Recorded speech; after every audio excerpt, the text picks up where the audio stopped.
한국이 단 1년 만에 폴란드의 군사력을 유럽 최강으로 만들었다. 정말 미친 속도가 아닐 수 없습니다. 국가번호 8위의 나라 대한민국이 빠른 속도로 폴란드의 군전력을 강화시키고 있습니다. 11월 29일 폴란드가 도입한 한국산 전투기 FA-50 1단계 계약 대수가 모두 인도 완료되었습니다. 폴란드 국방장관 마리우시 푸하차코와 폴란드 군수청 공식 SNS에는 카이의 FA-50 11호기와 12호기가 이날 폴란드에 인도되어 올해까지 약속된 12대의 모든 물량이 도착하였고, 이는 기존 예정일보다 1개월 조기 인도된 것이다라고 했습니다. 폴란드는 12대의 FA-50GF와 36대의 FA-50PL을 통해 폴란드 민스크 마조비에스키 공군기지 대대를 편성할 계획인데요. 카이는 FA-50PL 역시 2025년 배송을 시작하여 2-3년 내에 인도를 완료할 것이라고 약속하였습니다. 올해 6월 7일 FA-50 첫 1호기가 출고된 지 불과 5개월 만에 12대의 전투기가 모두 배송 완료되었는데요. 특히 폴란드의 요구에 따라 선박이 아닌 항공 선적으로 진행되었는데 총 8개국을 경유, 배송 기간만 한 달이 걸리는 대장정이었지만 70명의 폴란드 현지 상주 카이 인력들은 조립과 테스트까지 완료하면서 조기 인도라는 대업적을 달성하였습니다. 한국, 일본, 미국, 캐나다, 그린란드, 아이슬란드, 노르웨이, 스웨덴을 거쳐 폴란드까지 총 2850km의 상공을 날아서 FA-50 12대가 폴란드에 도착한 것이죠.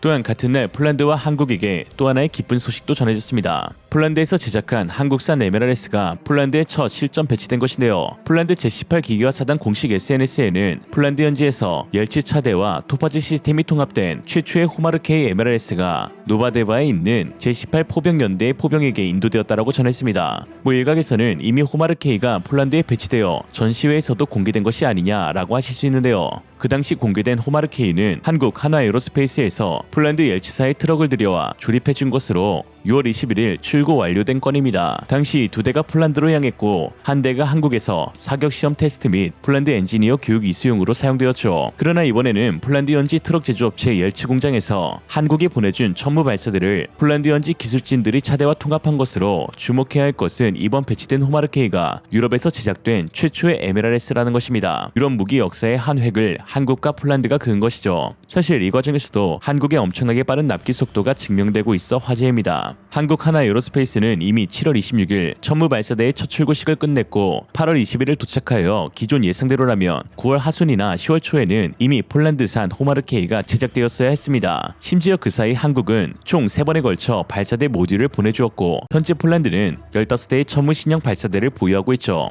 그렇다면 왜 폴란드는 천무 발사대를 진즉에 보유하고 있으면서 12월이 다 되어가는 시점에 들어서야 첫 출고를 할 수 있었던 것일까요? 이는 바로 옐치사의 트럭 제조가 늦었기 때문입니다. 호마르케이 트럭 제조 과정 영상을 보면 알 수 있듯 체계가 전혀 잡혀있지 않아 발사대보다 트럭 제조 시간이 오히려 더 늦어지고 있는 형국입니다. 사실 어쩔 수 없는 부분이 폴란드 옐치사는 부도 직전의 회사였었고 천무 다연장 로켓을 폴란드 현지에서 생산하기로 하면서 담당 트럭 제조사인 옐치사가 기사회생할 수 있었던 것입니다. 망해가는 회사가 수주를 따냈다고 해서 바로 생산 라인이 원활하게 가동될 수는 없는 노릇이죠. 이런 문제는 비단 옐치사만 겪고 있는 건 아닙니다. 폴란드의 제조업과 군수 산업은 2차 세계대전과 공산화의 영향으로 오랜 기간에 걸쳐 천천히 몰락했습니다. 이는 폴란드가 자국산 크랩 자주포를 보유하고 있음에도 무려 670대에 달하는 한국산 K9 자주포를 도입하는 이유가 되기도 하죠. 폴란드는 K9과 함께 크랩 자주포 60대도 같이 도입하기로 했습니다. 그러나 폴란드 매체에 따르면 현재 크랩 자주포의 연간 생산량은 최대 20대로 이 역시 공장과 인력을 풀가동해야 가능한 것이며 현실적인 연평균 생산량은 12대에서 15대에 그쳐 최종 60대 도입까지 5년 이상의 시간이 소요될 수 있습니다. 반면 한화에어로스페이스 K9 자주포의 연간 생산량은 200대 플러스 알파로 역량을 최대한 끌어낸 최대 캐파는 300대 가량으로 알려져 있습니다. 이렇다 보니 크랩 자주포가 있어도 대량 구매 및 빠른 납기를 위해서는 K9을 구매할 수밖에 없는 것이죠. 최근 폴란드 야당이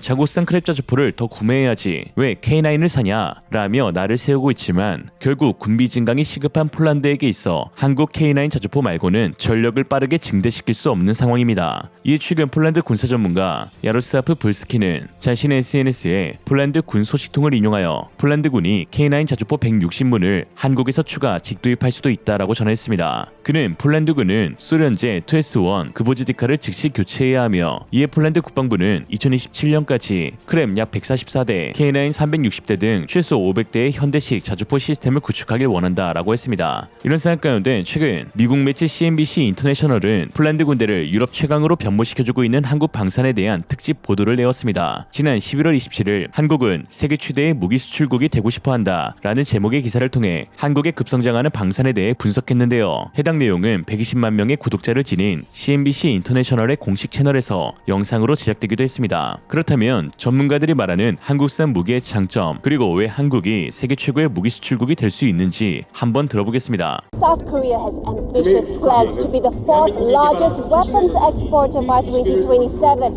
after the United States, Russia, and France. In recent years, South Korea has edged out stiff competition from Western defense manufacturers and cheaper Chinese developers, with both attractive pricing and faster delivery times. Korea has lots of weapons and has a potential to deliver it very quickly. So, how did South Korea become one of the world's biggest arms dealers? And could it even eclipse the likes of China and Germany? Between 2010 and 2017, Seoul more than tripled its total defense exports to $3.1 billion. In 2017 alone, 132 companies in South Korea were exporting arms to 83 countries. Since then, it's expanded its sales footprint beyond Asia to include Europe and South America. This is the former Republic of Korea Seoul, a decommissioned frigate that has defended South Korea's seas for 3 decades. A modified version of the ship is currently used by the Bangladesh Navy, and there are many other countries that have South Korean military hardware in service. From 2018 to 2022, the East Asian nation was the 9th largest weapons supplier globally, ahead of Israel, the Netherlands, and Turkey. Today, the biggest South Korean defense companies include Hanwha, Korea Aerospace Industries, LIG Next One, and Hyundai Rotem. Their products, which include tanks and planes, are on display at ADEX, the country's largest defense exhibition. Many major customers of South Korea's defense equipment have a significant presence here. We've got dedicated pavilions from the United States, Europe, and Poland as well. Following Russia's invasion of Ukraine, Poland, a neighbor of Ukraine and Russian ally Belarus, signed a multi-billion-dollar arms deal in August 2022 with Korean companies to supply equipment that includes rocket launchers, tanks, and fighter jets. South Korea has become Poland's second largest partner after the US in arms imports. It was essential for Poland in these very critical security circumstances surrounded my country. The Republic of Korea's armaments industry continues to cooperate with the US, which translates into compatibility with NATO standards. It's very important for Poland as a NATO member country. This compliance with NATO means that these munitions and equipment meet common standards, allowing them to be used within the alliance. It took slightly more than 3 months for the first shipment to arrive in what is South Korea's biggest ever arms deal.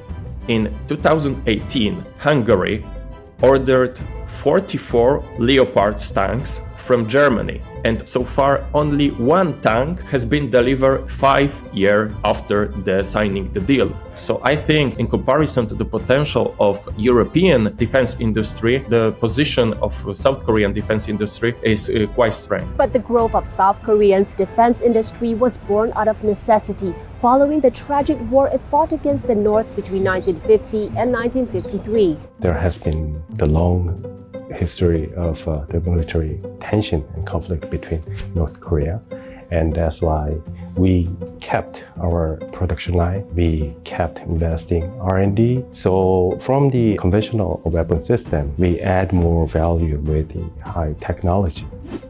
The war, which claimed millions of lives, saw the South Koreans initially overwhelmed by troops from the communist North, which was trained and supplied by China and Russia.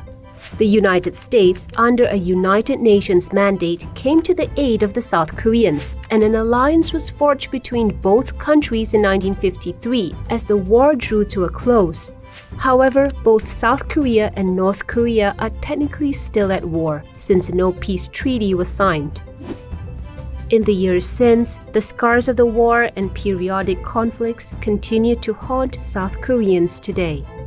This patrol boat that I'm on belongs to the same class of ships that was involved in skirmishes as recent as 2002. It was only in the 1970s when South Korea started to develop its domestic defense industry with urgency. There were two events leading up to it: provocations by the North in 1968 and the reduction of US troops in the country in 1971. The country was undergoing rapid economic growth during that period, referred to as the Miracle on the Han River. While the military benefited from the boom, its fledgling defense industry was still dependent on foreign technology. South Korean defense industry has developed since the 1970s under several indigenous programs to increase the competitiveness of heavy industries like shipbuilding industries and to localize basic defense products like machine guns, artillery, tanks, and so on. South Korea's competitiveness in its defense industry actually comes from a few important and attractive distinctive factors, which are first, fast delivery timeline, and second, manufacturing efficiency and prowess, third, strong governmental willingness to support defense contractors. Korean defense products are known to be very cost efficient compared to other competing solutions, and considering the cost effectiveness, it still performs very well in terms of capabilities and firepower. And secondly, major Korean defense companies react very promptly to customers' feedback. We have a resilient logistics support system. Our customers, they are satisfied with our after-sale support. Defense deals are ultimately reliant on the government of the day, which could change as political winds shift. There are fears that a new government in Poland could put the brakes on negotiations for a second defense deal between the two countries. There's also pressure for technology transfers to create jobs and boost domestic production capabilities. As a new entrant to the global defense market, we try to team with other foreign global businesses, cooperating with the local suppliers. We try to contribute to the development of their industries and economy as well. For example, we set up the facility there, thereby creating more jobs and contribute to the development of the R&D and technology. Luckily, the Korean government is very supportive. But are these enough to give its defense industry an edge? Other countries with well-established defense industries are looking to challenge South Korea for defense contracts. France is already very well positioned as an attractive exporter of credible weapon systems. Also, if Turkish defense industry's capabilities rise with another price competitiveness and credible technology, which are currently South Korea's market advantages, then these two countries could be major concerns for South Korea. But for now, demand for weapons is growing in the face of wars in Ukraine and the Middle East.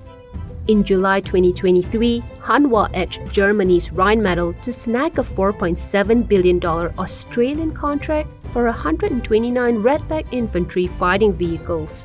It is one of many deals that have demonstrated the competitiveness of South Korea's military hardware on the global stage, and the country has its sights on other markets such as the Middle East. After we won the bid for Redback in Australia, there are lots of countries in Eastern Europe. They show a keen interest in the next generation infantry fighting vehicle. Establishing cooperation with South Korea is also part of Poland's plans to modernize its armed forces, especially the long postponed need to replace post-Soviet equipment and to increase the size of the Polish army and to develop the potential of the domestic defense industry in cooperation with foreign partners. If this current pace of defense exports continues until 2027, then I think it's a very positive sign that South Korea could be one of the top 4 defense exporters in 2027. 해외 네티즌들은 다음과 같은 반응을 보였는데요. 대부분의 분석가들이 간과하고 있는 게 한국 방위 산업의 핵심 성공 요인은 한국이 독일, 중국과 함께 세계 3대 제조업 강국으로 제조업이 고도로 발달했다는 점입니다. 공군 예비군 장교 입장에서 보면 한국은 70년 넘게 북한의 위협에 맞서 국방력을 강화해 왔다는 것이 핵심입니다. 한국에서 시간을 보낸 적이 있다면 한국인들의 빨리빨리 문화에 나도 모르게 열광한다는 것을 알게 될 것입니다. 빠르게 움직이고 행동하는 문화, 한국에 머물 수 있어서 즐거웠고 몇 년 후에 다시 한국으로 돌아가고 싶습니다. 아니 독일은 어떻게 전차 한 대 만드는데 5년이 걸리나요? 정말 한심하네요. 인도인으로서 한국을 볼 때마다 인도와 동남아는 인구와 영토의 크기 외에는 자랑할 것이 없다고 생각합니다. 고객이 무기를 공동 생산할 수 있도록 허용하고 R&D 기술 이전에 대해 관대한 것이 많은 판매를 가능하게 하는 이유입니다. 게다가 그들의 그들의 하드웨어는 나토 표준보다 훨씬 앞서 있습니다. 참고로 미국 해군도 조선소의 제한된 수용 능력과 중국 해군과의 경쟁으로 인해 이지스 알레이버크급 구축함과 잠수함 등 전함 건조를 한국에 발주하는 것을 진지하게 검토하고 있습니다. 한국은 이미 미국에 이어 2위의 무기 수출국입니다. 러시아와 중국이 더 큰 생산국일 순 있지만 대부분 국내용이라는 점을 유의하세요. 진짜 독일은 탱크를 만드는데 5년이 걸려요? 뭐 하늘도 날 수 있는 탱크인가? 한국 무기를 두고 전쟁 실전 경험이 없다며 품질을 의심하는 멍청한 댓글들도 있네요. 한국산 무기들은 인도와 중국 간의 국경 전투나 후티 반군에 대한 사우디의 반격 등 지구상 다른 지역의 많은 분쟁에서 이미 테스트되었습니다. 구매하는 국가가 당신처럼 바보라고 생각합니까? 그들은 모든 종류의 지형과 환경에서 몇 달 동안 후보 무기를 테스트합니다. 한국은 2000년대 동아시아에서 가장 빛나는 문명을 건설해온 문화 군사 강국입니다. 한국 무기가 잘 팔리고 K-팝이 전 세계적으로 인기를 끌고 있는 것은 전혀 놀라운 일이 아니죠. 한국은 고등교육을 받은 사람이 매우 많습니다. 그게 핵심이에요. 민주주의의 새로운 무기고 한국이라고 했습니다. 한편 중국에서는 세계 방산 시장에서 한국의 기세가 심상치 않다며 자칫 중국이 역전될 수도 있다는 위기감이 들고 있습니다. 최근 중국 매체 소우는 한국 무기 수출 중국을 제치고 수주가 잇따른다. 중국은 어떤 카드를 꺼내야 할까라는 제목의 기사를 보도했습니다. 기사 내용은 늘상 중국 언론이 그러하듯 처음에는 칭찬 아닌 칭찬을 하면서 후반부에는 그래도 중국산이 최고지 라는 변화구로 끝내는데요.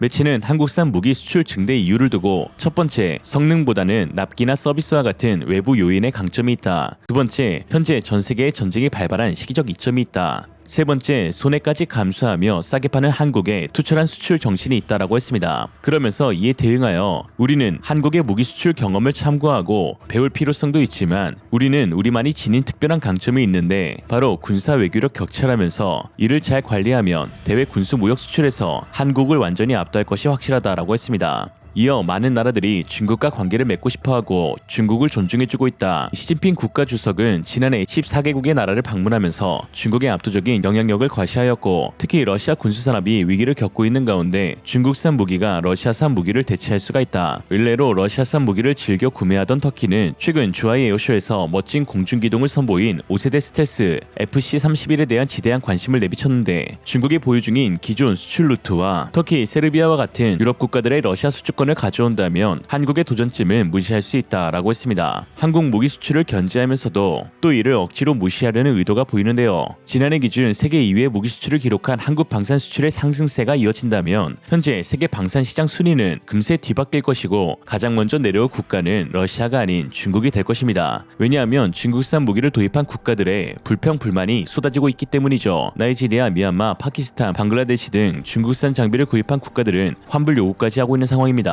더욱이 보수 수리 지원 요청을 중국이 무시하자 다시는 중국산 무기를 구매하면 안 된다는 시민들의 목소리도 나오고 있습니다. 글쎄 정치인들의 뒷돈비리가 사라지지 않는 한 쉽지 않겠지만요. 한 번 당하면 사기지만 두 번 당하면 공범이다. IM 신뢰 안 해요. 한편 서울시 용산구 동자동에 거주 중인 김철근 씨는 리얼리즘과 인터뷰에서 다음과 같이 말하였습니다. 그래도 중국산 제품을 무시하면 안 된다. 개인적으로 세상에서 제일 강력한 게 중국산 장비라 생각한다. 일단 다 터지니까. 이생으로 리얼리즘이었습니다. 여러분의 생각은 어떠신가요? 현명하고 지혜로운 여러분의 의견을 지금 댓글에 남겨주세요. 감사합니다.